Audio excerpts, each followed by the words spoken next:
everybody.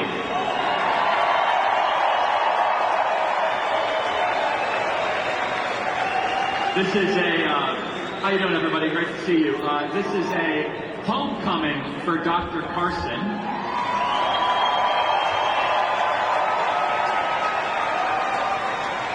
Dr. Carson, you grew up not far from here. I grew up in Detroit. It's been my first several years here. And you know, Detroit gets a bad rap all the time about being a horrible place, but I can tell you for certain that there were a lot of people here who thought the right way, who believed in America, who encouraged me to climb the ladder of opportunity, and that you could do anything that you could imagine. And they believed in the difference between right and wrong and law and order. That was Detroit. But what has happened is that a lot of people who actually think the right way and have the right values aren't willing to stand up for them. And the fact of the matter is, you cannot be the land of the free if you're not the home of the brave. You've got to be able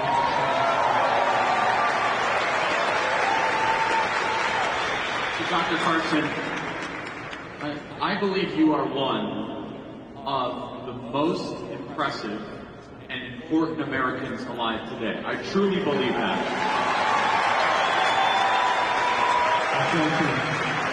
You have saved countless lives personally, and you've also impacted millions of people through your testimony and through your public advocacy. I want to stay on Detroit for just a second. Your story from Detroit to being one of the top surgeons on the planet is a remarkable one. And it's one that is only possible in America. I believe that if every black American learned more about Dr. Carson than critical race theory, our country would be in a much better place.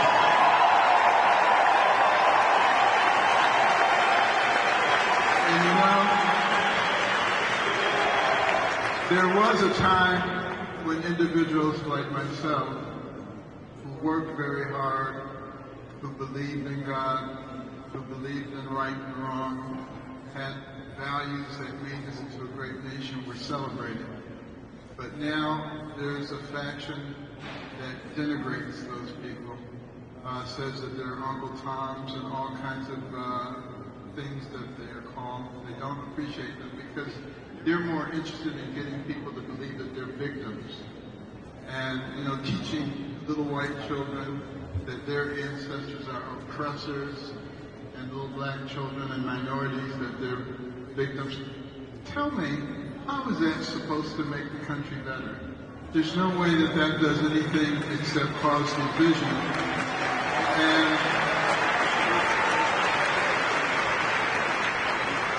And remember this, you know, the United States of America is the major obstacle to one world government and Marxism in our system. And that's why there's such an effort to overcome us, but they cannot overcome us militarily. We're much too strong. So the only way they can overcome us is interiorly. They work with the fabric of our country. They denigrate the families, they denigrate the communities, they denigrate our values, and they drive wedges between the people on the basis of race, age, income, gender, political affiliation, religion, you name it, driving wedges, getting us to hate each other, when the fact of the matter is, our strength came through our unity. There were times in the early parts of our country where we had communities that were separated from each other by 100 miles, only 25, 50, 100 families. They spoke different languages. But not only did they survive, they thrived. Why did they thrive? Because they understood the concept of the common good. That was something that you heard very frequently. You know, not what's good for this group versus that group. Not that this group had a problem before, so now let's make this group have a problem, but what works for everybody. And that is the thing that is so attractive about Donald Trump. He recognized that a rising tide floats all boats. Don't try to separate people. Let's work together.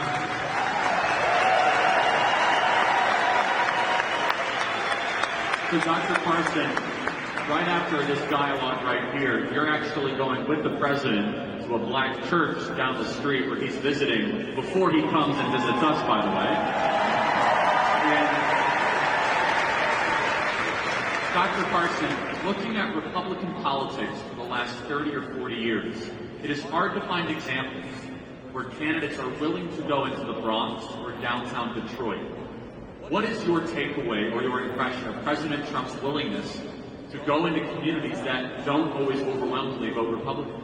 Well, you know, President Trump is not your typical politician. He doesn't run around with his finger in the air saying which way the wind is blowing. And, you know, he's very different. The first time I met him, neither one of us were running for president. I was at Mar-a-Lago, and I was talking to him, and somebody came up to him and said, Rod Stewart is here. Rod Stewart is here. And he says, I don't care if Ben Carson's here. And I'm talking to him.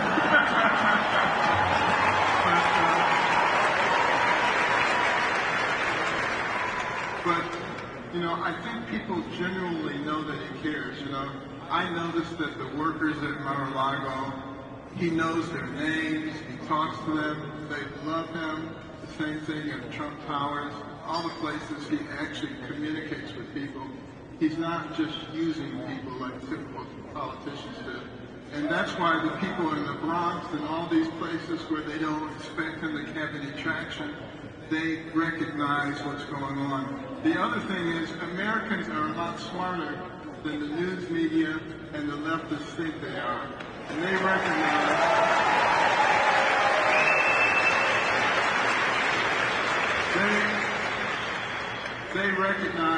that if we allow the leftists to succeed in using our justice system to prosecute and persecute their political opponent, if they're successful in doing that, we will not have the United States of America anymore. We will have the United States of banana republics. We will be the biggest banana republic in the world. We're already laughed at. How could a country like ours have a leader who can barely find his way off the stage?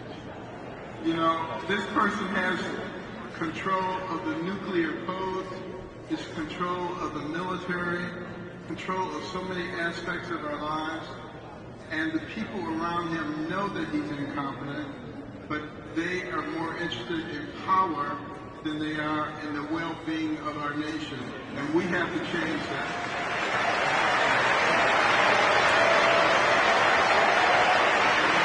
Dr. Carson, how do you recommend to this audience that is all about action, action, action, and their advocacy respond to when their friends or family or potential voters say, I'm not sure about voting for Donald Trump because he's a convicted felon? Well, you know, I see so many people who have one or another reason that they don't want to vote for Trump, and they say, I can't stand him.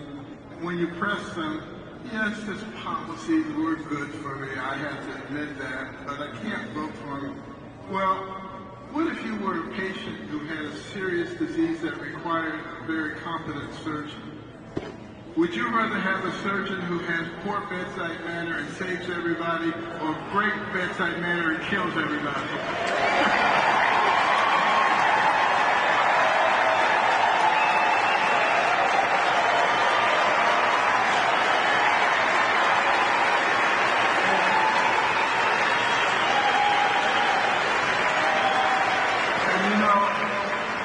Founders of our country, they studied every single political system that ever existed in the history of the world. And one of the things that they discovered is that no matter how they start, they all move in the same direction. Growth, infiltration, and domination. And we have in Donald Trump somebody who understands that concept and wants to give the power back to the people. Because that was the stopgap measure that our founders built into our system, the people, and their ability to change when the government is inappropriate. We have that ability.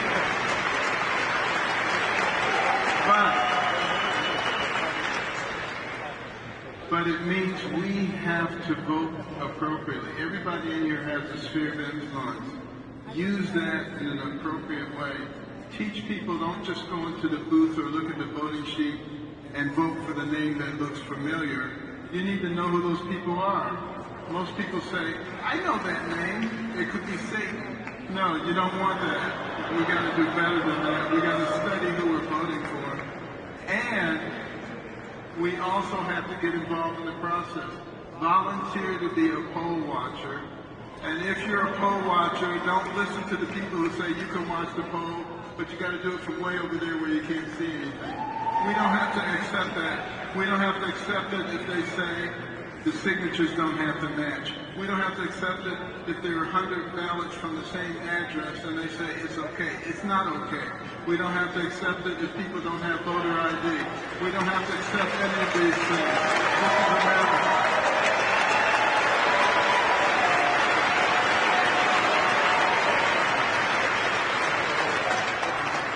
Dr. Carson, this election is unlike anything we've ever seen before. It is the first time since the 1892 election where we have two independent presidential terms to compare and contrast. In 1892, it was Grover Cleveland v. Benjamin Harrison. Grover Cleveland served as president, and then Benjamin Harrison became president. Then people were able to compare both presidencies, and then they went back to Grover Cleveland. Donald Trump hopes to be the first president since Grover Cleveland, and only one of two presidents in our history to serve two non-consecutive terms. Can you compare and contrast, or tell the audience how they should compare and contrast the 4 years of Trump and the 4 years of Joe Biden? Well, you should ask yourself, do you have more money to spend when you go to the store? Do you have more money to spend when you go to buy gas for your car? Think about that. Do you feel safer walking down the street? You know, are you concerned about what's going on at the border? You know, think about all these people who are coming into our country. You know, the 8 people from Tajikistan who were just found who had ISIS connections. Those are the ones that we know about. What about the ones that we don't know about? And if the terrorists aren't coming into our country and planning something terrible, then they're not very good terrorists. So, I mean, we have a lot to be concerned about, but we have an ace in the hole. God.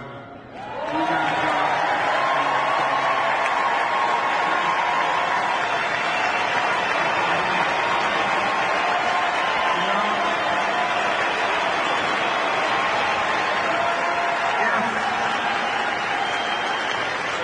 If he was willing to spare Sodom and Gomorrah for the sake of 10 people, we got this.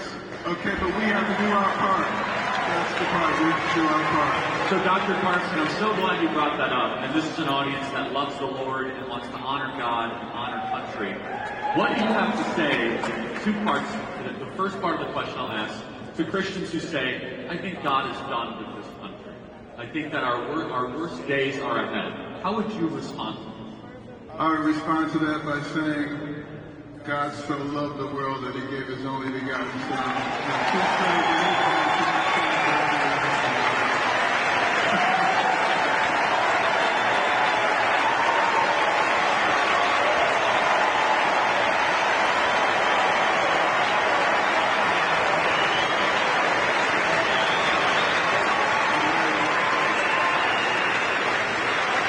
And second, please, Dr. Carson. So just really quick, here in Michigan, our data analysis at Turning Point Action shows us that there are hundreds of thousands and close to maybe even 500 to 750,000 Christians that don't vote and or they passively vote.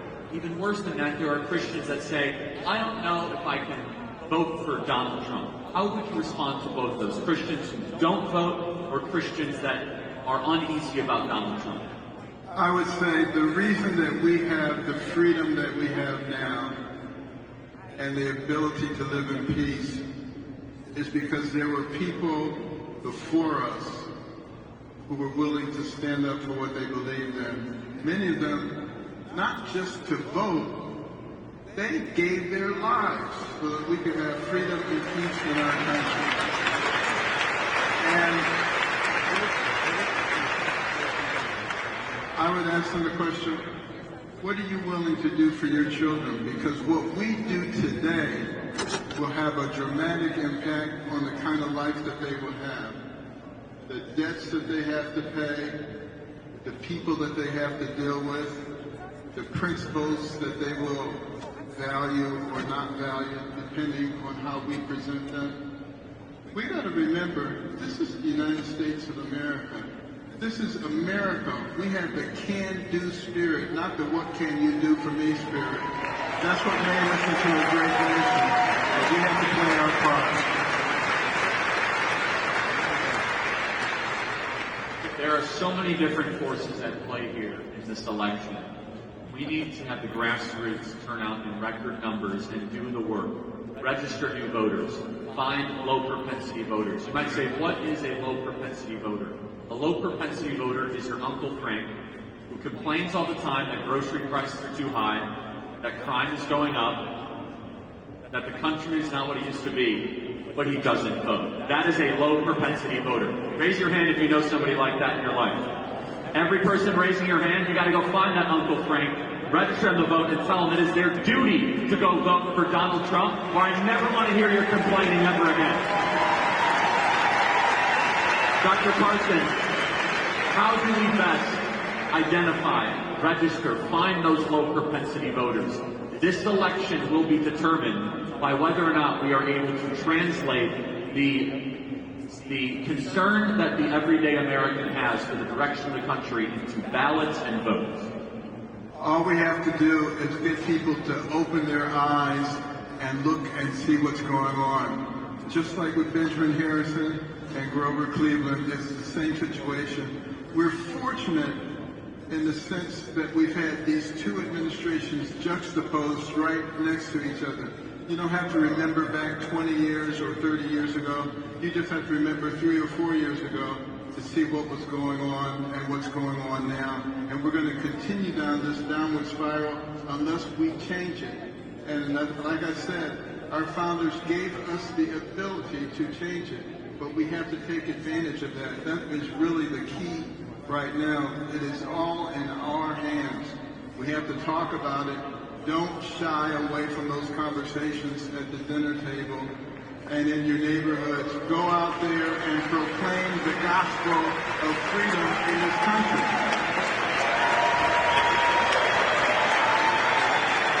Dr. Carson, I want to close with this. We at Turning Point USA, our educational arm, we've been partnering with you in American Cornerstone, bringing Dr. Carson to college campuses across the country. And he has been selling out auditoriums, by the way, and doing a great job. What have you witnessed, seen, or maybe even learned from these college campus visits that might be helpful for our audience to hear? Well, I have been thrilled to see those young people because they recognize that the pathway that we're on right now will preclude them realizing the American dream. They realize that we need to make a course correction. They are willing to do that. We all need to get behind them. We're talking about their future. You know, there are some older people here like myself. You know, we've realized the American dream. Everything has worked well for us. And we're going to sail into the night and nothing's going to happen. But 20 or 30 years from now, the things that we're putting in place right now will have a dramatic impact. I think a lot of those college kids understand that, and that's why they are moving. They're not listening to the lies anymore. You can only listen to lies for so long. And, you know, one of the things that happens before countries change to a Marxist regimen is they dumb down the population. Have you noticed that? And when Alexis de Tocqueville came here in 1831 to study our nation, he was blown away by the fact that he could find a mountain man in the middle of the forest and the guy could read. The guy could tell him about the Declaration of Independence. What do we have now? You see those men on the street interviews and they ask them, you know, who won the Revolutionary War? They don't even know what you're talking about. They don't know who won any war. They don't know what countries are next to our country.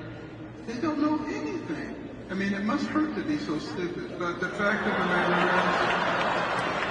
is, you have to dumb down the population first in order to get people who already have a wonderful situation to accept something worse than what they have. And that's what they're doing. They're trying to dumb you down, trying to make you think that what we have is nasty, is no good, and that you want something else. We don't want Marxism. We don't want the government taking care of us from cradle to grave. This is America. We want to take care of ourselves, and we want to do it with our own principles.